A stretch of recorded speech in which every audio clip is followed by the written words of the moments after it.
You know, I think that there's always been this sort of distinction between postpartum blues and postpartum depression. And so with postpartum blues, that's typically going to happen pretty soon after the baby's born. And usually, I think it's usually sort of kind of pinned on changing hormonal levels. And also probably lack of sleep and the fact that you've gone through a huge life-changing birth experience. So that's probably, there's a range of normal there, and it probably is going to last, not too much longer than the first couple of weeks. But postpartum depression is definitely more serious. And some women actually have underlying depression prenatally, and that's another good reason to see your physician, to start thinking about that. And then that becomes worse when they have the baby. Probably again for reasons that aren't that well understood, but it can become worse.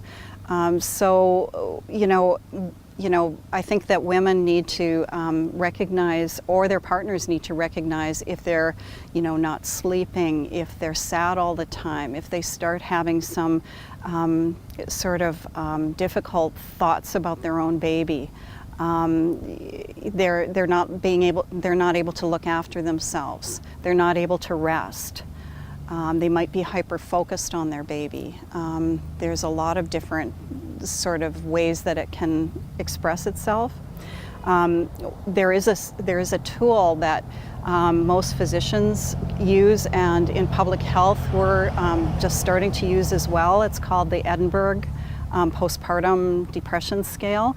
10 questions, easy. And so if a woman is starting to feel that she is experiencing depression, she can call the public health unit and talk to a nurse about it. In Kamloops, we're also very fortunate that we have a specific counselor who's dedicated to postpartum depression, who works out of our mental health clinic here. So there are some great supports for women and families in Kamloops and also across BC.